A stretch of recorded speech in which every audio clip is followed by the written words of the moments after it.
ਜੇ ਗੱਲ ਕਰੀਏ 2017 ਵਿਧਾਨ ਸਭਾ ਦੀ ਤਾਂ 2017 ਵਿਧਾਨ ਸਭਾ ਦੇ ਵਿੱਚ ਤਿੰਨ ਧਿਰਾਂ ਦੀ ਆਪਸੀ ਜੰਗ ਹੋਈ, ਲੜਾਈ ਹੋਈ। ਮੰਨ ਲਓ ਇੱਕ ਤਰ੍ਹਾਂ ਦੀ ਜੰਗ ਹੋ ਜਾਂਦੀ ਹੈ ਜਦੋਂ ਵੋਟਾਂ ਆਉਂਦੀਆਂ ਨੇ। ਅਤੇ 2022 ਦੇ ਵਿੱਚ ਜੇ ਗੱਲ ਕਰੀਏ 2022 ਦੇ ਵਿੱਚ ਵੱਡੀਆਂ ਪੰਜ ਧਿਰਾਂ ਨੇ।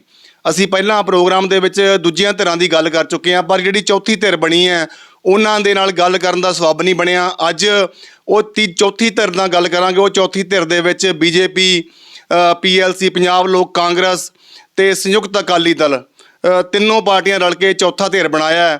ਅੱਜ ਉਹਨਾਂ ਦੀ ਚੌਥੀ ਧਿਰ ਬਾਰੇ ਗੱਲ ਕਰਨ ਲਈ ਅੱਜ ਸਾਡੇ ਪ੍ਰੋਗਰਾਮ ਦੇ ਵਿੱਚ ਪੰਜਾਬ ਕੋਰ ਕਮੇਟੀ ਦੇ ਮੈਂਬਰ ਅਤੇ ਕਿਸਾਨ ਮੋਰਚਾ BJP ਦੇ ਪੰਜਾਬ ਦੇ ਪ੍ਰਭਾਰੀ ਸਰਦਾਰ ਬਿਕਰਮਜੀਤ ਸਿੰਘ ਚੀਮਾ ਸਾਡੇ ਨਾਲ ਆਏ ਨੇ। ਤੁਹਾਨੂੰ ਮਿਲਾਉਂਦੇ ਹਾਂ। ਚੀਮਾ ਸਾਹਿਬ, ਸਵਾਗਤ ਹੈ ਤੁਹਾਡਾ।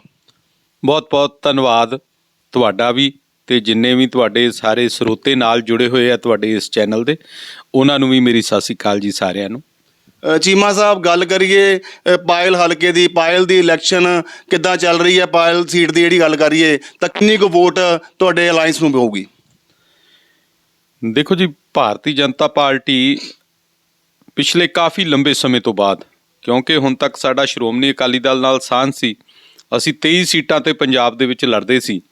ਬੜੇ ਲੰਬੇ ਸਮੇਂ ਤੋਂ ਬਾਅਦ ਪਹਿਲੀ ਵਾਰ ਹੈ ਕਿ ਅਸੀਂ ਸ਼੍ਰੋਮਣੀ ਅਕਾਲੀ ਦਲ ਨਾਲੋਂ ਨਿਕਲ ਕੇ 68 ਸੀਟਾਂ 'ਤੇ ਅਸੀਂ ਇਸ ਵਾਰ ਇਲੈਕਸ਼ਨ ਲੜ ਰਹੇ ਹਾਂ। ਬਾਕੀ ਤੇ ਜਿਹੜੇ ਕੈਪਟਨ ਅਮਰਿੰਦਰ ਸਿੰਘ ਜੀ ਦੀ ਪਾਰਟੀ ਹੈ ਅਤੇ ਸਰਦਾਰ ਸੁਖਦੇਵ ਸਿੰਘ ਢੀਂਡਸਾ ਹੋਣਾ ਦੀ ਜਿਹੜੀ ਪਾਰਟੀ ਹੈ, ਉਹਨਾਂ ਦੇ ਨਾਲ ਉਹ ਸਾਡੇ ਨਾਲ ਰਲ ਕੇ ਇਲੈਕਸ਼ਨ ਲੜ ਰਹੇ ਆ। ਸੋ ਜਿਹੜੀ ਮੈਂ ਗੱਲ ਕਰਾਂ ਕਿ ਵੋਟ ਪਰਸੈਂਟੇਜ ਦੀ, ਜਿਹੜਾ ਪਾਇਲ ਖੇਤਰ ਹੈ ਬਿਲਕੁਲ ਪਿੰਡਾਂ ਵਾਲਾ ਖੇਤਰ ਹੈ। ਇਹਦੇ ਵਿੱਚ ਸਿਰਫ 3 ਕਸਬੇ ਪੈਂਦੇ ਆ, ਪਾਇਲ, ਦਰਾਹਾ ਅਤੇ ਮਲੌਦ। ਔਰ ਉਹ ਜਿਹੜੇ ਕਸਬੇ ਆ ਉਹ ਵੀ ਪਿੰਡਾਂ ਵਾਲੇ ਕਸਬੇ ਆ, ਕੋਈ ਉੱਥੇ ਸ਼ਹਿਰਾਂ ਵਾਲਾ ਮਾਹੌਲ ਨਹੀਂ ਜ਼ਿਆਦਾ। ਪਰ ਫਿਰ ਵੀ ਉਸ ਦੇ ਬਾਵਜੂਦ ਭਾਰਤੀ ਜਨਤਾ ਪਾਰਟੀ, ਕਿਉਂਕਿ ਇੱਕ ਆਈਡੀਓਲੋਜੀ 'ਤੇ ਚੱਲਣ ਵਾਲੀ ਪਾਰਟੀ ਹੈ, ਇੱਕ ਸਿਧਾਂਤਾਂ 'ਤੇ ਚੱਲਣ ਵਾਲੀ ਪਾਰਟੀ ਹੈ ਔਰ ਕੈਡਰ ਬੇਸ ਪਾਰਟੀ ਹੈ, ਇਸ ਕਰਕੇ ਚੰਗੀ ਵੋਟ ਜਿਹੜੀ ਹੈ ਪਹਿਲੀ ਵਾਰ ਲੜਨ ਦੇ ਬਾਵਜੂਦ ਵੀ ਪਾਇਲ ਹਲਕੇ ਦੇ ਵਿੱਚੋਂ ਭਾਰਤੀ ਜਨਤਾ ਪਾਰਟੀ ਅਤੇ ਜਿਹੜੀਆਂ ਅਲਾਇੰਸ ਪਾਰਟੀਜ਼ ਹੈ, ਕਿਉਂਕਿ ਇੱਥੋਂ ਢੀਂਡਸਾ ਸਾਹਿਬ ਵੱਲੋਂ ਕੈਂਡੀਡੇਟ ਖੜ੍ਹਾ ਕੀਤਾ ਗਿਆ, ਇੱਕ ਚੰਗੀ ਵੱਡੀ ਅਮਾਊਂਟ ਪਾਰਟੀ ਲੈ ਕੇ ਜਾਊਗੀ।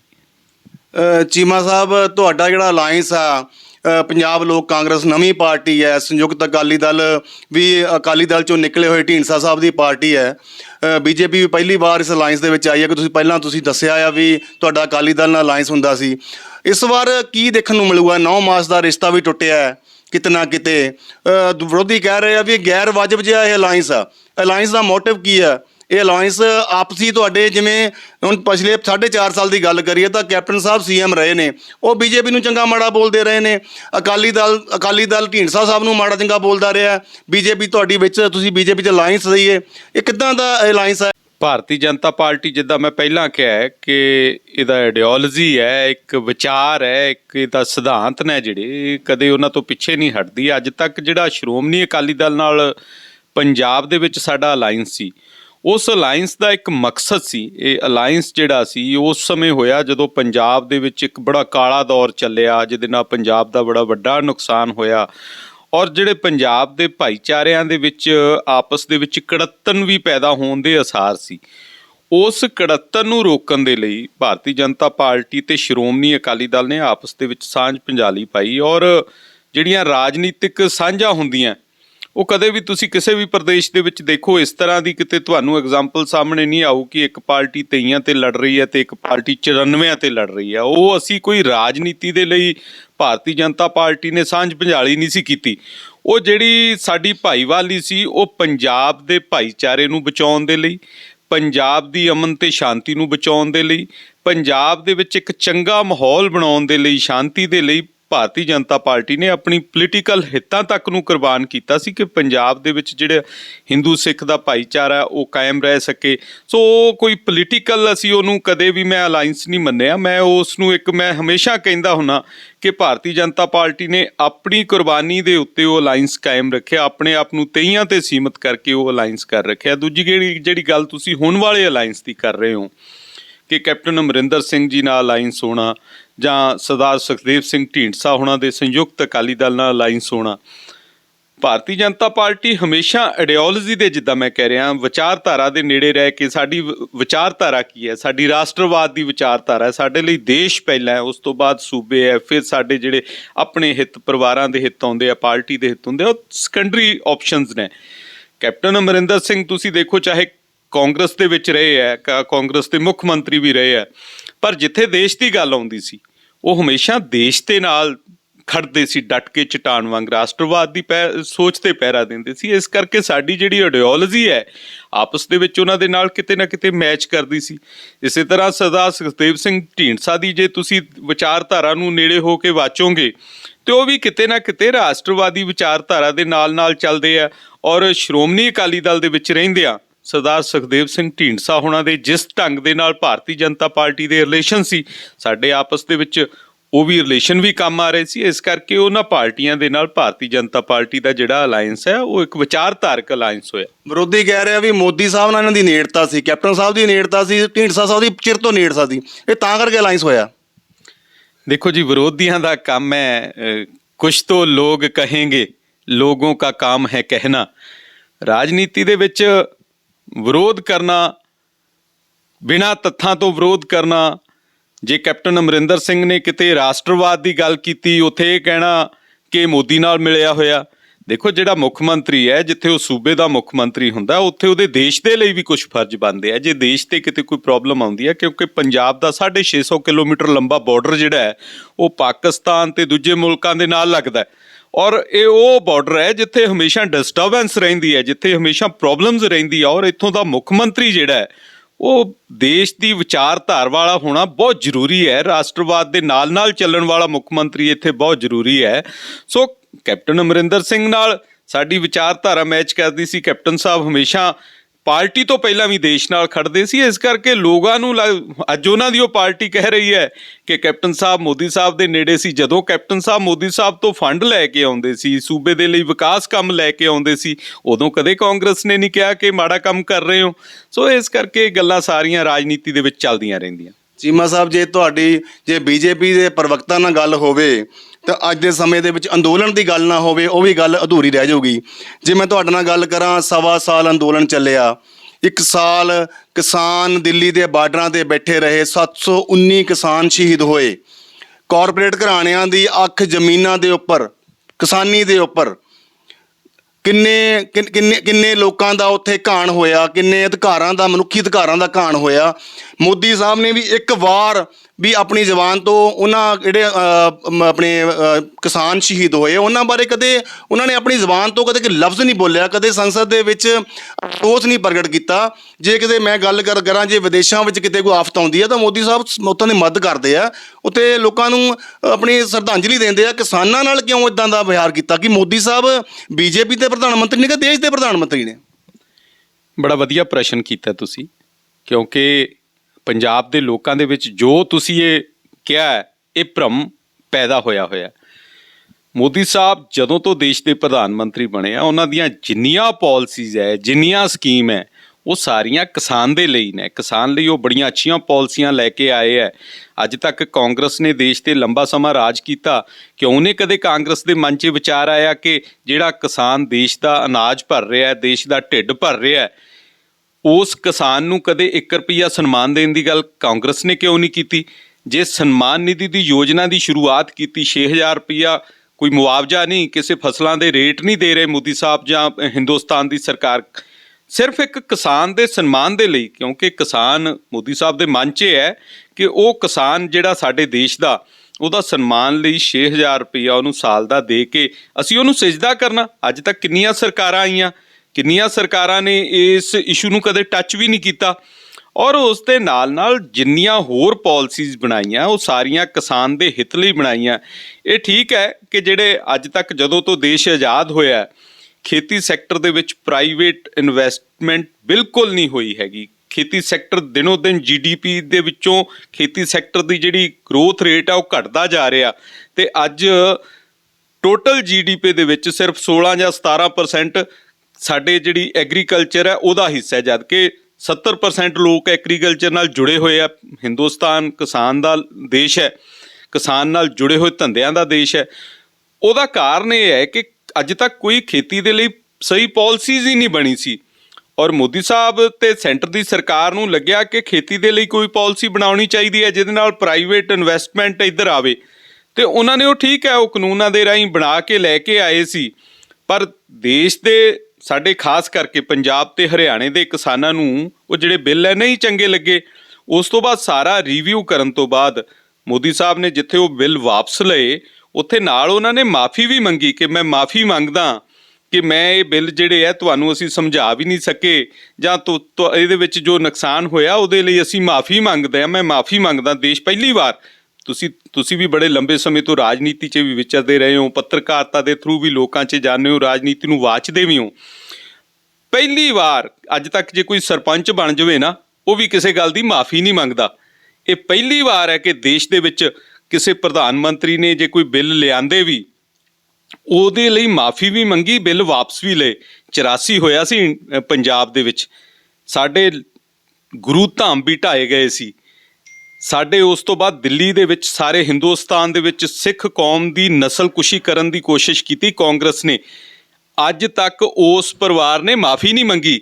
ਤੁਸੀਂ ਯਾਦ ਸੋਚ ਕੇ ਦੇਖੋ, ਦਿਮਾਗ ਦੇ ਵਿੱਚ ਇੱਕ ਚੀਜ਼ ਲਿਆ ਕੇ ਦੇਖੋ ਕਿ ਜੇ ਉਦੋਂ ਮੋਦੀ ਵਰਗਾ ਪ੍ਰਧਾਨ ਮੰਤਰੀ ਹੁੰਦਾ ਦੇਸ਼ ਦੇ ਵਿੱਚ ਤੇ ਪੰਜਾਬ ਦੇ ਇਹ ਹਾਲਾਤ ਨਹੀਂ ਸੀ ਹੋਣੀ, ਸਿੱਖਾਂ ਦੀ ਨਸਲਕੁਸ਼ੀ ਨਹੀਂ ਸੀ ਹੋਣੀ, ਸਿੱਖਾਂ ਦੇ ਗੁਰੂ ਧਾਮ ਨਹੀਂ ਸੀ ਢਹਿਣੇ। ਜਿਹੜਾ ਇੱਕ ਪੰਜਾਬ ਦੇ ਵਿੱਚ ਮੈਂ ਉਹ ਸਮਾਂ ਵੇਖਿਆ ਹੋਇਆ 84 ਵਾਲਾ, 84 ਤੋਂ ਲੈ ਕੇ 93 ਤੱਕ ਦਾ ਜਿਹੜਾ ਸਮਾਂ ਸੀ, ਕਿੱਡੀ ਕਸੀਦਗੀ ਵਾਲਾ ਸਮਾਂ ਸੀ। ਅੱਜ ਕੱਲ੍ਹ ਦੇ ਬੱਚਿਆਂ ਨੂੰ ਉਹ ਸਮੇਂ ਬਾਰੇ ਪਤਾ ਨਹੀਂ। ਸੋ ਉਹ ਸਮਾਂ ਪੰਜਾਬ ਤੇ ਨਹੀਂ ਸੀ ਆਉਣਾ ਜੇ ਅੱਜ ਜਿਹੜੀ ਪ੍ਰਧਾਨ ਮੰਤਰੀ ਸਾਹਿਬ ਦੀ ਸੋਚ ਹੈ। ਜਿਹੜੀ ਤੁਸੀਂ ਸ਼ਹੀਦਾਂ ਦੀ ਗੱਲ ਕੀਤੀ, ਮੈਂ ਹਮੇਸ਼ਾ ਜਿਹੜੇ ਸਾਡੇ ਕਿਸਾਨ ਐਜੀਟੇਸ਼ਨ ਦੇ ਵਿੱਚ ਸ਼ਹੀਦ ਹੋਏ ਆ, ਮੈਂ ਸਭ ਤੋਂ ਪਹਿਲਾਂ ਉਹਨਾਂ ਨੂੰ ਸਿਜਦਾ ਕਰਦਾ ਹੁੰਦਾ, ਉਹਨਾਂ ਨੂੰ ਸ਼ਰਧਾ ਦੇ ਫੁੱਲ ਭੇਟ ਕਰਦਾ ਹੁੰਦਾ। ਪਰ ਉਹਦੇ ਨਾਲ ਨਾਲ ਦੋ ਚੀਜ਼ਾਂ ਦਾ ਵੀ ਸਾਨੂੰ ਧਿਆਨ ਰੱਖਣਾ ਪਊਗਾ ਕਿ ਜਿਹੜੇ ਕਿਸਾਨ ਸ਼ਹੀਦ ਹੋਏ ਆ, ਠੀਕ ਹੈ, ਉਹ ਐਜੀਟੇਸ਼ਨ ਦੇ ਵਿੱਚ ਉਸ ਮੂਵਮੈਂਟ ਦੇ ਵਿੱਚ ਸ਼ਹੀਦ ਹੋਏ ਆ, ਪਰ ਉਹ ਕਿਸੇ ਸਰਕਾਰ ਦੀ ਗੋਲੀ ਨਾਲ ਸ਼ਹੀਦ ਨਹੀਂ ਹੋਏ, ਕਿਸੇ ਸਰਕਾਰ ਦਾ ਡੰਡਾ ਟੰਤਰ ਨਹੀਂ ਚੱਲਿਆ। ਪਰ ਸਰਕਾਰ ਨੇ ਕਿਤੇ ਨਾ ਕਿਤੇ ਦੇਰੀ ਤਾਂ ਕੀਤੀ ਹੈ ਨਾ। ਬਿਲਕੁਲ, ਉਹਦੇ ਲਈ ਮੈਂ ਜਵਾਬ ਦੇਵਾਂਗਾ। ਉਹ ਨੈਚੁਰਲ ਡੈਥਾਂ ਹੋਈਆਂ, ਕਿਸੇ ਨੂੰ ਸਾਡੇ ਭਰਾ ਨੂੰ ਹਾਰਟ ਅਟੈਕ ਹੋਇਆ, ਕਿਸੇ ਨੂੰ ਕੋਈ ਹੋਰ ਸਮੱਸਿਆ ਆ ਗਈ, ਠੀਕ ਹੈ, ਐਜੀਟੇਸ਼ਨ ਦੇ ਵਿੱਚ ਸ਼ਹੀਦ ਹੋਇਆ, ਅਸੀਂ ਉਹਨਾਂ ਨੂੰ ਸ਼ਹੀਦ ਮੰਨਦੇ ਹਾਂ। ਪਰ ਜਿਹੜੀ ਤੁਸੀਂ ਕਿਹਾ ਦੇਰੀ ਦੀ ਗੱਲ, ਇਹ ਕਾਨੂੰਨ ਜਦੋਂ ਬਣਾਏ, ਕਾਨੂੰਨ ਦੇਸ਼ ਦੇ ਵਿੱਚ ਲਾਗੂ ਹੋਏ, ਪੰਜਾਬ ਤੇ ਹਰਿਆਣੇ ਦੇ ਵਿੱਚ ਜਿੱਥੇ ਇਹਨਾਂ ਕਾਨੂੰਨਾਂ ਦਾ ਵਿਰੋਧ ਸੀ, ਬਾਕੀ ਦੇਸ਼, ਕਿਉਂਕਿ ਹਿੰਦੁਸਤਾਨ ਬੜਾ ਵੱਡਾ ਦੇਸ਼ ਹੈ, ਇਹਦੀ ਭੂਗੋਲਿਕ ਸਥਿਤੀ ਬੜੀ ਅਲੱਗ-ਅਲੱਗ ਹੈ। ਕਈ ਜਿਹੜੇ ਖਿੱਤਿਆਂ ਦੇ ਲੋਕ ਸੀ ਉਹ ਇਹਨਾਂ ਕਾਨੂੰਨਾਂ ਦੇ ਪੱਖ 'ਚ ਵੀ ਸੀ। ਅੱਜ ਵੀ ਉਹ ਕਹਿ ਰਹੇ ਆ ਕਿਉਂ ਕਾਨੂੰਨ ਵਾਪਸ ਲਏ ਤੁਸੀਂ। ਪਰ ਪੰਜਾਬ ਦੇ ਲੋਕਾਂ, ਖਾਸ ਕਰਕੇ ਜਿਹੜੇ ਕਾਨੂੰਨ ਵਾਪਸ ਲਏ ਗਏ ਆ, ਪੰਜਾਬ ਕਰਕੇ ਵਾਪਸ ਲਏ ਆ, ਔਰ ਇਸ ਗੱਲ ਕਰਕੇ ਲਏ ਆ ਸਾਰੇ ਹਿੰਦੁਸਤਾਨ ਨੂੰ ਰਿਵਿਊ ਕਰਨ ਤੋਂ ਬਾਅਦ ਪ੍ਰਧਾਨ ਮੰਤਰੀ ਸਾਹਿਬ ਨੇ ਉਹ ਕਾਨੂੰਨ ਵਾਪਸ ਲਏ ਆ ਤੇ ਨਾਲ ਮਾਫੀ ਵੀ ਮੰਗੀ ਹੈ। ਮੈਂ ਕਹਿੰਦਾ ਇਹ ਬੜੀ ਵੱਡੀ ਫਰਾਖ ਦਿਲੀ ਹੈ, ਔਰ ਇਸ ਤਰ੍ਹਾਂ ਦੀ ਫਰਾਖ ਦਿਲੀ ਪ੍ਰਧਾਨ ਮੰਤਰੀ ਸਾਹਿਬ ਤੋਂ ਹੀ ਉਮੀਦ ਕੀਤੀ ਜਾ ਸਕਦੀ ਹੈ, ਹੋਰ ਕਿਸੇ ਤੋਂ ਅੱਜ ਤੱਕ ਅਸੀਂ ਇਹ ਉਮੀਦ ਕੀਤੀ ਵੀ ਨਹੀਂ ਹੈਗੀ। 6 ਜਨਵਰੀ ਨੂੰ ਪ੍ਰਧਾਨ ਮੰਤਰੀ ਸਾਹਿਬ ਦੀ ਫਿਰੋਜ਼ਪੁਰ ਰੈਲੀ ਸੀ, ਤੁਹਾਨੂੰ ਪਤਾ ਆ ਕੀ ਸਰਕਮਸਟੈਂਸਸ ਬਣੇ, ਸਾਰੇ ਵਿਊਅਰਸ ਨੇ, ਪੰਜਾਬ ਇੰਡੀਆ ਨੇ ਦੇਖਿਆ ਆ। ਇੱਕ ਛੋਟੀ ਜੀ ਗੱਲ ਮੈਂ ਕਹਿਣਾ ਵਾ ਵੀ ਅੱਜ ਤੁਹਾਨੂੰ ਪਤਾ ਆ ਵੀ ਸੜਕਾਂ ਦੇ ਉੱਪਰ ਕਿਤੇ ਨਾ ਕਿਤੇ ਕਿਸਾਨ ਹੈਗੇ ਆ। ਕਿ ਜੇ ਪ੍ਰਧਾਨ ਮੰਤਰੀ ਸਾਹਿਬ ਨੂੰ ਪਤਾ ਸੀ ਵੀ ਮੇਰੀ ਵਿਰੋਧਤਾ ਹੈ ਤਾਂ ਲੋਕਾਂ ਨੇ ਸੜਕਾਂ ਤੇ ਆਉਣਾ ਸੀ, ਤੇ ਐਡਾ ਵੱਡਾ ਬਿਆਨ ਦੇਣ ਦੀ ਕੀ ਲੋੜ ਸੀ ਵੀ ਮੈਂ ਬਚ ਕੇ ਆ ਗਿਆ। ਉਦੋਂ ਬਾਅਦ ਦੇ ਵਿੱਚ ਬੀਜੇਪੀ ਦੇ ਤੁਹਾਡੇ ਕਈ ਲੀਡਰਾਂ ਨੇ ਕਿਹਾ ਬਈ ਮੋਦੀ ਸਾਹਿਬ ਨੇ 42,000 ਕਰੋੜ ਰੁਪਏ ਦੇ ਪ੍ਰੋਜੈਕਟ ਦੇਣੇ ਸੀ, ਜੇ ਰੈਲੀ ਹੁੰਦੀ ਤਾਂ ਹੀ ਦੇਣੇ ਸੀ, ਅਦਰਵਾਈਜ਼ ਨਹੀਂ ਦੇ ਸਕਦੇ। ਉਹ ਦਿੱਲੀ ਤੋਂ ਮਨ ਕੀ ਬਾਤ ਵੀ ਕਰਦੇ ਨੇ, ਉੱਥੋਂ ਤੋਂ ਹੀ ਐਲਾਨ ਕਰ ਸਕਦੇ ਨੇ। ਤੁਹਾਨੂੰ ਵੀ ਪਤਾ ਹੀ ਹੈ ਬਈ ਜੇ ਆਪਾਂ ਮੀਡੀਆ 'ਚ ਦੇਖਿਆ ਵਾ ਵੀ 1 ਲੱਖ ਕੁਰਸੀ ਲੱਗੇ ਹੋਈ ਸੀ, 5-7 ਹਜ਼ਾਰ ਲੋਕ ਆਏ ਸੀ, ਕਿਤੇ ਨਾ ਕਿਤੇ ਇੱਜ਼ਤ ਬਚਾਉਣ ਵਾਲਾ ਕੰਮ ਤਾਂ ਨਹੀਂ ਚੱਲਿਆ ਵੀ ਹਾਂ ਚੱਲ ਇੱਧਰ ਨਹੀਂ ਤਾਂ ਉੱਧਰ ਚੱਲੋ। ਮੈਂ ਬਿਲਕੁਲ ਉਸ ਰੈਲੀ ਦੇ ਵਿੱਚ ਸੀਗਾ, ਪ੍ਰਬੰਧ ਦੇ ਵਿੱਚ ਵੀ ਸੀ, ਸਾਰਾ ਕੁਝ ਸੀਗਾ। ਜਿਹੜੀ ਗੱਲ ਤੁਸੀਂ ਕੀਤੀ ਹੈ ਕਿ ਮੋਦੀ ਸਾਹਿਬ ਨੇ ਉਹ ਬਿਆਨ ਦਿੱਤਾ, ਅੱਜ ਵੀ ਤੁਹਾਡੇ ਚੈਨਲਾਂ ਤੇ ਮੋਦੀ ਸਾਹਿਬ ਦਾ ਬਿਆਨ ਹੋਊਗਾ, ਉਹਨਾਂ ਨੇ ਕਿਸਾਨ ਨੂੰ ਕੋਈ ਗੱਲ ਨਹੀਂ ਕਹੀ, ਪੰਜਾਬ ਦੇ ਲੋਕਾਂ ਨੂੰ ਕਿਤੇ ਉਹਦੇ ਲਈ ਦੋਸ਼ੀ ਨਹੀਂ ਠਹਿਰਾਇਆ। ਇੱਕ ਪ੍ਰੋਟੋਕੋਲ ਹੁੰਦਾ ਹੈ, ਜਦੋਂ ਪ੍ਰਧਾਨ ਮੰਤਰੀ, ਅੱਜ ਤੱਕ ਪਹਿਲੀ ਵਾਰ ਹੋਇਆ ਕਿ ਪ੍ਰਧਾਨ ਮੰਤਰੀ ਦਾ ਕਾਫਲਾ ਕਿਤੇ ਰੋਕਿਆ ਗਿਆ ਹੋਵੇ। ਦੇਸ਼ ਦੇ ਵਿੱਚ ਪੱਛਮੀ ਬੰਗਾਲ 'ਚ 250 ਤੋਂ ਕਰੀਬ ਉੱਤੇ ਸਾਡਾ ਭਾਰਤੀ ਜਨਤਾ ਪਾਰਟੀ ਦਾ ਵਰਕਰ ਕਤਲ ਕਰ ਦਿੱਤਾ ਗਿਆ ਸੀ, ਪਰ ਉਹਨਾਂ ਹਾਲਾਤਾਂ ਦੇ ਵਿੱਚ ਵੀ ਕਦੇ ਪ੍ਰਧਾਨ ਮੰਤਰੀ ਦਾ ਕਾਫਲਾ ਪੱਛਮੀ ਬੰਗਾਲ 'ਚ ਨਹੀਂ ਰੋਕਿਆ ਗਿਆ। ਪੰਜਾਬ ਦੇ ਵਿੱਚ ਜਦੋਂ ਪ੍ਰਧਾਨ ਮੰਤਰੀ ਦਾ ਕਿਤੇ ਕਾਫਲਾ ਆਉਂਦਾ ਹੈ ਤਾਂ ਉਹਦੇ ਲਈ ਪ੍ਰੋਪਰ 3 ਰੂਟ ਨਾਲ ਰੱਖੇ ਜਾਂਦੇ ਆ। ਜੇ ਇੱਕ ਰੂਟ ਤੇ ਕੋਈ ਪ੍ਰੋਬਲਮ ਆਉਂਦੀ ਹੈ, ਦੂਜਾ ਰੂਟ ਚੱਲੂਗਾ, ਦੂਜੇ ਰੂਟ ਤੇ ਆਉਂਦੀ ਹੈ, ਤੀਜਾ ਰੂਟ, ਇਸ ਰੂਟ ਜਾਣਗੇ। ਉਸ ਦੇ ਬਾਵਜੂਦ 20 ਮਿੰਟ 2 ਘੰਟੇ ਪਹਿਲਾਂ ਪ੍ਰੋਗਰਾਮ ਚੇਂਜ ਹੋਇਆ ਸੀ, ਕਿਉਂਕਿ ਬਾਰਿਸ਼ ਬਹੁਤ ਸੀ ਉਸ ਦਿਨ। ਬਾਰਿਸ਼ ਹੋਣ ਕਰਕੇ ਪ੍ਰਧਾਨ ਮੰਤਰੀ ਸਾਹਿਬ ਦਾ ਪ੍ਰੋਗਰਾਮ ਚੇਂਜ ਹੋਇਆ। ਪ੍ਰੋਗਰਾਮ ਚੇਂਜ ਹੋਣ ਤੋਂ ਬਾਅਦ ਪ੍ਰਧਾਨ ਮੰਤਰੀ ਸਾਹਿਬ ਸੜਕੀ ਰਾਸਤੇ ਰਾਹੀਂ 2 ਘੰਟੇ ਪਹਿਲਾਂ ਪ੍ਰੋਗਰਾਮ ਬਣਿਆ। ਗੱਲ ਪੰਜਾਬ ਸਰਕਾਰ ਦੀ ਹੈ। ਪੰਜਾਬ ਸਰਕਾਰ ਦੀ ਨੀਅਤ ਖਰਾਬ ਸੀ। ਕਾਂਗਰਸ ਦੀ ਜਿਹੜੀ ਸਰਕਾਰ ਹੈ ਪੰਜਾਬ ਦੇ ਵਿੱਚ, ਉਹਦੀ ਨੀਅਤ ਖਰਾਬ ਸੀ, ਕਿਉਂਕਿ ਪ੍ਰਧਾਨ ਮੰਤਰੀ ਸਾਹਿਬ ਦੇ ਬਿੱਲ ਵਾਪਸੀ ਤੋਂ ਬਾਅਦ ਪੰਜਾਬ ਦੇ ਲੋਕਾਂ ਦਾ ਰੁਝਾਨ ਹੌਲੀ ਹੌਲੀ ਬੀਜੇਪੀ ਵੱਲ, ਪ੍ਰਧਾਨ ਮੰਤਰੀ ਸਾਹਿਬ 'ਚ ਵਿਸ਼ਵਾਸ ਵੱਧ ਰਿਹਾ ਸੀ। ਔਰ ਕਾਂਗਰਸ ਦੀ ਜਿਹੜੀ ਪੰਜਾਬ ਦੀ ਸਰਕਾਰ ਹੈ ਉਹ ਨਹੀਂ ਚਾਹੁੰਦੀ ਸੀ ਕਿ ਕਿਤੇ ਇਸ ਤਰ੍ਹਾਂ ਦੇ ਹਾਲਾਤ ਬਣ ਕੇ ਭਾਰਤੀ ਜਨਤਾ ਪਾਰਟੀ ਤੇ ਪੰਜਾਬ ਦੇ ਲੋਕਾਂ ਦੀ ਆਪਸ ਦੇ ਵਿੱਚ ਸਾਂਝ ਵਧੇ, ਜਿਹਦੇ ਨਾਲ ਸਾਨੂੰ ਨੁਕਸਾਨ ਹੋਵੇ। ਔਰ ਉਹਨਾਂ ਨੇ ਉਹ ਕੰਮ ਕੀਤਾ। ਬਿਲਕੁਲ ਉਸ ਗੱਲ ਦੇ ਵਿੱਚ ਅੱਜ ਵੀ ਮੈਂ ਕਹਿ ਰਿਹਾ, ਪ੍ਰਧਾਨ ਮੰਤਰੀ ਸਾਹਿਬ ਨੇ ਨਾ ਕਿਸਾਨਾਂ ਨੂੰ ਉਸ ਗੱਲ ਲਈ ਦੋਸ਼ੀ ਠਹਿਰਾਇਆ, ਨਾ ਕਿਸਾਨਾਂ ਦੇ ਲਈ ਇੱਕ ਸ਼ਬਦ ਯੂਜ਼ ਕੀਤਾ, ਨਾ ਪੰਜਾਬੀਆਂ ਲਈ ਕੋਈ ਮਾੜੀ ਗੱਲ ਕਹੀ ਹੈ। ਪ੍ਰਧਾਨ ਮੰਤਰੀ ਸਾਹਿਬ ਨੇ ਏਅਰਪੋਰਟ ਤੇ ਜਾ ਕੇ ਸਿਰਫ ਜਿਹੜੇ ਮੁੱਖ ਮੰਤਰੀ ਸ੍ਰੀ ਚੰਨੀ ਜੀ ਨੇ, ਉਹਨਾਂ ਦੇ ਲਈ ਇਹ ਮੈਸੇਜ ਸੀ ਕਿ ਆਪਣੇ ਮੁੱਖ ਮੰਤਰੀ ਨੂੰ ਕਹਿਣਾ ਬਹੁਤ ਧੰਨਵਾਦ ਕਿ ਮੈਂ ਬਚ ਕੇ ਆ ਗਿਆ। ਉਹਦਾ ਕਾਰਨ ਕੀ ਹੈ ਭਾਈ ਸਾਹਿਬ? ਉਹਦਾ ਕਾਰਨ ਇਹ ਹੈ ਕਿ 10 ਕਿਲੋਮੀਟਰ ਤੇ ਪਾਕਿਸਤਾਨ ਦਾ ਬਾਰਡਰ ਹੈ, ਜਿਹਦੇ ਨਾਲ ਸਾਡੀ ਕਿੱਡੀ ਕਸੀਦਗੀ ਚੱਲਦੀ ਹੈ, ਤੁਹਾਨੂੰ ਪਤਾ ਹੀ ਹੈ। ਔਰ 10 ਕਿਲੋਮੀਟਰ ਦੇ ਬਾਰਡਰ ਤੋਂ ਪਹਿਲਾਂ ਪ੍ਰਧਾਨ ਮੰਤਰੀ ਦੇ ਕਾਫਲੇ ਨੂੰ ਇੱਕ ਪੁਲ ਤੇ ਰੋਕ ਦੇਣਾ, ਜਿੱਥੋਂ ਉਹਨਾਂ ਦੀਆਂ ਤੋਪਾਂ ਦੀ 35-35 ਕਿਲੋਮੀਟਰ ਮਾਰ ਹੈ। ਕੁਛ ਵੀ ਹੋ ਸਕਦਾ ਸੀ, ਐਸਾ ਮੈਂ ਨਹੀਂ ਕਹਿੰਦਾ ਕੋਈ ਇਸ ਤਰ੍ਹਾਂ ਦਾ ਏਜੰਡਾ ਸੀ, ਪਰ ਹੁਣ ਨੂੰ ਕੁਛ ਵੀ ਹੋ ਸਕਦਾ। ਪ੍ਰਧਾਨ ਮੰਤਰੀ ਹੈ, ਸਾਡੇ ਦੇਸ਼ ਦਾ ਪ੍ਰਧਾਨ ਮੰਤਰੀ ਹੈ, ਜਿਹਦੇ ਵੱਲ ਅੱਜ ਸਾਰਾ ਵਰਲਡ ਵੇਖ ਰਿਹਾ ਹੈ। ਉਸ ਪ੍ਰਧਾਨ ਮੰਤਰੀ ਦੇ ਕਾਫਲੇ ਨੂੰ ਪੁਲ ਤੇ ਰੋਕ ਦੇਣਾ, ਉਹਦੇ ਲਈ ਕੀ ਵਿਵਸਥਾ ਕੀਤੀ? ਪੰਜਾਬ ਸਰਕਾਰ ਦੀ ਨਲਾਇਕੀਆਂ ਸੀ ਸਾਰੀਆਂ। ਇਸ ਕਰਕੇ ਪ੍ਰਧਾਨ ਮੰਤਰੀ ਨੇ ਕਿਹਾ, ਪ੍ਰਧਾਨ ਮੰਤਰੀ ਜੀ ਦੇ ਉਹਨਾਂ ਕਥਨਾਂ ਨੂੰ ਕਾਂਗਰਸ ਨੇ ਆਪਣੇ ਗਲੋਂ ਲਾ ਕੇ ਕਿਸਾਨਾਂ ਦੇ ਗਲ ਪਾਉਣ ਦੀ ਗੱਲ ਕੀਤੀ। ਇਹ ਕਹਿਣਾ ਕਿ ਕਿਸਾਨਾਂ ਨੂੰ ਕਹਿ ਕੇ ਗਏ ਆ। ਮੈਂ ਤੁਹਾਡੇ ਚੈਨਲ ਤੋਂ ਚੈਲੰਜ ਕਰਦਾ ਕਿ ਪ੍ਰਧਾਨ ਮੰਤਰੀ ਸਾਹਿਬ ਦਾ ਕਿਤੇ ਵੀ ਸ਼ਬਦ ਵਿਖਾ ਦਿਓ ਉਹਨਾਂ ਨੇ ਕਿਸਾਨਾਂ ਲਈ ਕੋਈ ਗੱਲ ਕੀਤੀ ਹੋਵੇ, ਕਿਉਂਕਿ ਪ੍ਰਧਾਨ ਮੰਤਰੀ ਸਾਹਿਬ ਕਿਸਾਨਾਂ ਲਈ ਬਹੁਤ ਸੈਂਸਿਟਿਵ ਹੈ। ਕਿਸਾਨ ਦੇ ਹਿੱਤ ਦੇ ਲਈ ਉਹ ਕਿਤੇ ਤੱਕ ਵੀ ਜਾਣ ਨੂੰ ਤਿਆਰ ਹੈ। ਅੱਜ ਤੱਕ ਦੀ ਉਹਨਾਂ ਦੀ ਹਿਸਟਰੀ ਹੈ ਕਿ ਉਹਨਾਂ ਨੇ ਕੋਈ ਫੈਸਲਾ ਵਾਪਸ ਨਹੀਂ ਲਿਆ। ਉਹਨਾਂ ਦੀ ਤੁਸੀਂ ਜੀਵਨੀ ਪੜ੍ਹ ਕੇ ਦੇਖੋ, ਪਹਿਲੀ ਵਾਰ ਹੈ ਉਹਨਾਂ ਨੇ ਕਿਸਾਨ ਦੇ ਲਈ, ਖਾਸ ਕਰਕੇ ਸਿੱਖ ਕਿਸਾਨਾਂ ਦੇ ਲਈ ਜਿਹੜੇ ਬਿੱਲ ਹੈ ਉਹ ਵੀ ਵਾਪਸ ਕੀਤੇ। ਚੀਮਾ ਸਾਹਿਬ, ਜੇ ਗੱਲ ਕਰੀਏ, ਅੱਜ ਤੁਸੀਂ ਇਲੈਕਸ਼ਨ ਲੜ ਰਹੇ ਹੋ, ਤੁਸੀਂ ਕਿਹਾ ਵੀ 68 ਸੀਟਾਂ ਦੇ ਇਲੈਕਸ਼ਨ ਲੜ ਰਹੇ ਹੋ। ਤੁਹਾਡੇ ਪ੍ਰਵਕਤਾ ਜਿਹੜੇ ਨੈਸ਼ਨਲ ਟੀਵੀ ਦੇ ਉੱਪਰ ਕਿਸਾਨਾਂ ਨੂੰ ਮਾਓਵਾਦੀ, ਅੱਤਵਾਦੀ, ਪਾਕਿਸਤਾਨੀ, ਖਾਲਿਸਤਾਨੀ ਕੀ ਬੋਲਦੇ ਰਹੇ ਨੇ, ਅੱਜ ਕਿਹੜੇ ਹਿਸਾਬ ਨਾਲ ਆਪਾਂ ਲੋਕਾਂ ਦੇ ਕੋਲੋਂ ਵੋਟਾਂ ਮੰਗਣ ਜਾਵਾਂਗੇ ਪਿੰਡਾਂ ਦੇ ਵਿੱਚ? ਕਿੱਦਾਂ ਕੰਪੇਨਾਂ ਹੋਣਗੀਆਂ? ਉਹ ਲੋਕਾਂ ਦੇ ਮਨਾਂ 'ਚੋਂ ਗੱਲਾਂ ਨਿਕਲਣਗੀਆਂ ਕਿਤੇ? ਨਹੀਂ, ਬਿਲਕੁਲ ਇਸ ਪ੍ਰਸ਼ਨ ਨਾਲ ਮੈਂ ਤੁਹਾਡੇ ਨਾਲ ਐਗਰੀ ਨਹੀਂ, ਕਿਉਂਕਿ ਅਸੀਂ ਫੀਲਡ ਦੇ ਵਿੱਚ ਰਹਿ ਰਹੇ ਹਾਂ।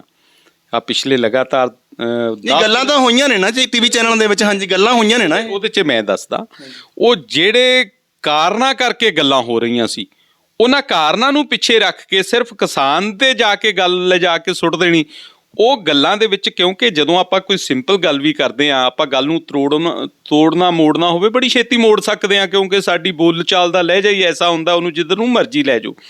ਭਾਰਤੀ ਜਨਤਾ ਪਾਰਟੀ ਦੀ ਕਦੇ ਵੀ ਜਿਹੜੀ ਸੋਚ ਹੈ ਉਹ ਕਿਸਾਨ ਲਈ ਇਸ ਤਰ੍ਹਾਂ ਦੀ ਨਹੀਂ ਹੈਗੀ।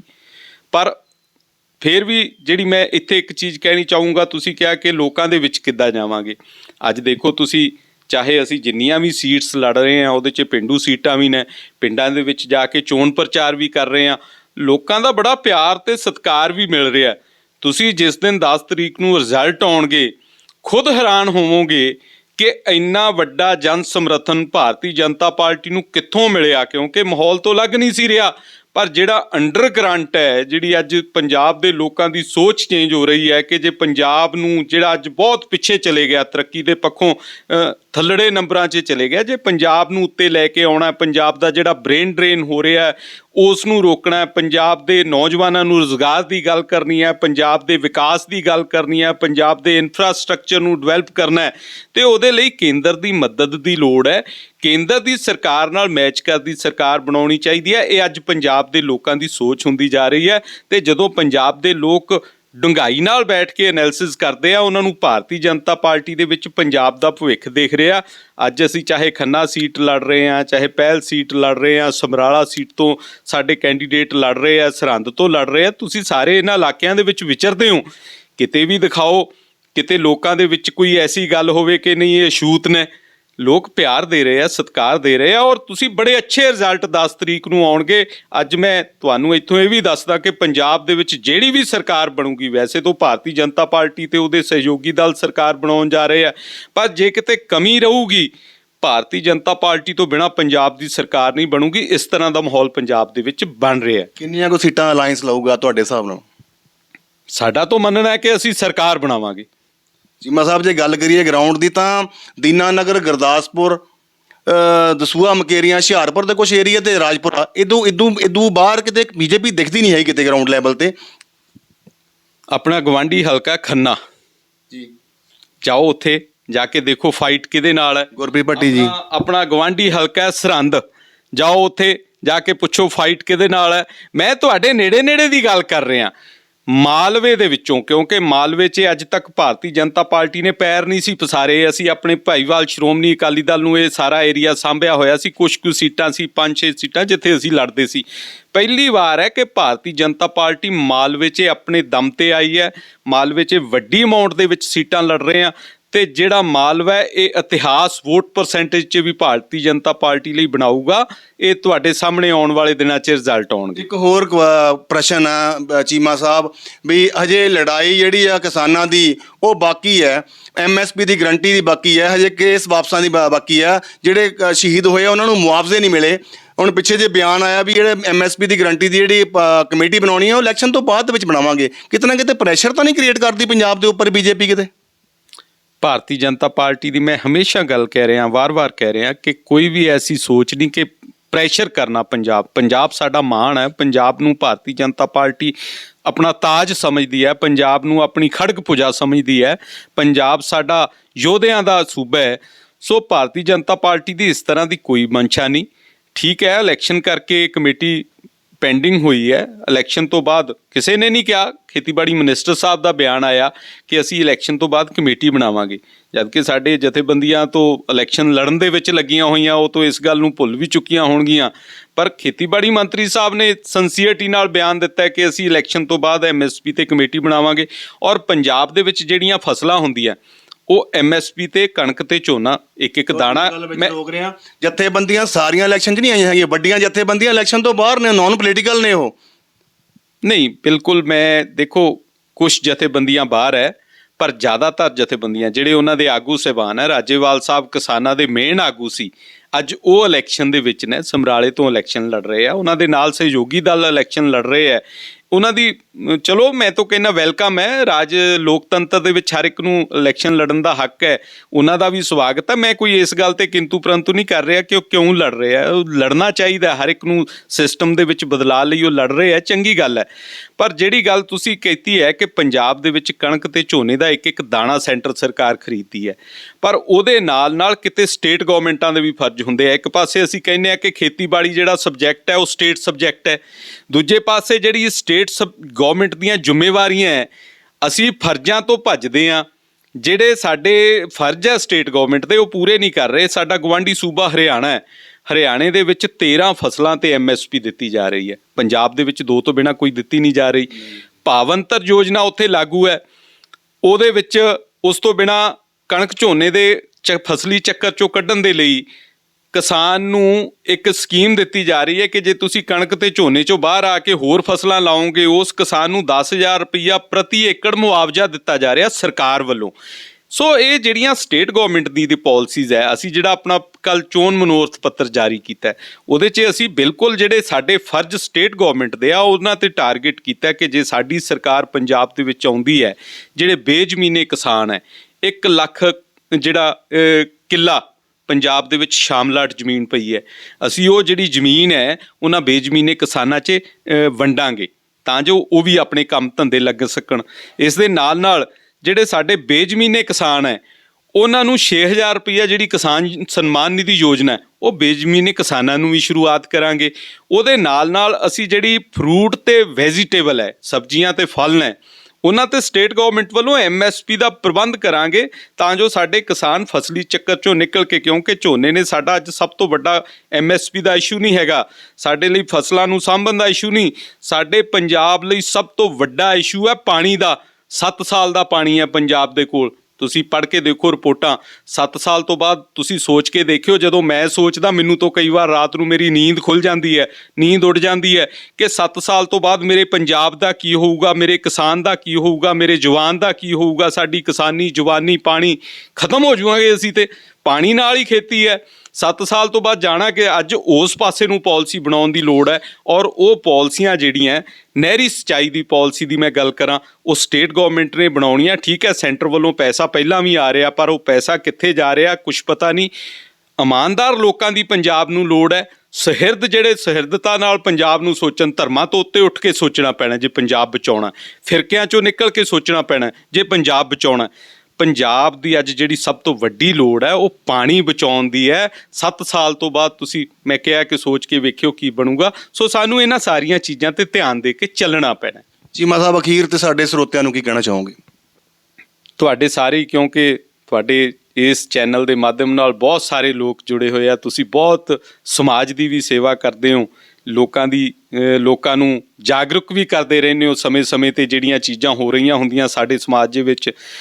ਮੈਂ ਤੁਹਾਡੇ ਸਭ ਤੋਂ ਪਹਿਲਾਂ ਤੋਂ ਉਹਨਾਂ ਸਰੋਤਿਆਂ ਦਾ ਧੰਨਵਾਦ ਵੀ ਕਰਦਾ ਜਿਹੜੇ ਤੁਹਾਡੇ ਥਰੂ ਮੁੱਦਿਆਂ ਦੇ ਨਾਲ ਜੁੜ ਕੇ, ਇਸ਼ੂਜ਼ ਦੇ ਨਾਲ ਜੁੜ ਕੇ ਜਾਗਰਤ ਹੁੰਦੇ ਆ। ਅਤੇ ਮੈਂ ਉਹਨਾਂ ਸਰੋਤਿਆਂ ਨੂੰ ਇਹ ਬੇਨਤੀ ਕਰੂੰਗਾ ਕਿ ਜਿਹੜੀ ਅੱਜ ਪੰਜਾਬ ਦੇ ਲਈ ਜਿਹੜਾ ਮੇਨ ਇਸ਼ੂਜ਼ ਹੈ, ਅੱਜ ਰਾਜਨੀਤੀ ਤੋਂ ਉੱਤੇ ਉੱਠ ਕੇ ਸੋਚੋ, ਧਰਮਾਂ ਤੋਂ ਉੱਤੇ ਉੱਠ ਕੇ ਸੋਚੋ, ਫਿਰਕਿਆਂ 'ਚੋਂ ਬਾਹਰ ਨਿਕਲ ਕੇ ਸੋਚੋ ਕਿ ਅਸੀਂ ਪੰਜਾਬ ਨੂੰ ਬਚਾਉਣਾ ਕਿੱਦਾਂ, ਪੰਜਾਬ ਦੀ ਜਿਹੜੀ ਜਵਾਨੀ ਬਾਹਰ ਨੂੰ ਭੱਜੀ ਜਾ ਰਹੀ ਆ ਉਸ ਨੂੰ ਇੱਥੇ ਕਿੱਦਾਂ ਰੱਖਣਾ, ਆਪਣਾ ਪਾਣੀ ਕਿੱਦਾਂ ਬਚਾਉਣਾ, ਆਪਣੀ ਜਵਾਨੀ ਕਿੱਦਾਂ ਬਚਾਉਣੀ, ਆਪਣੀ ਕਿਸਾਨੀ ਕਿੱਦਾਂ ਬਚਾਉਣੀ, ਵਪਾਰ ਕਿੱਦਾਂ ਬਚਾਉਣਾ, ਪੰਜਾਬ ਦੀ ਇਨਕਮ ਕਿੱਦਾਂ ਵਧਾਉਣੀ।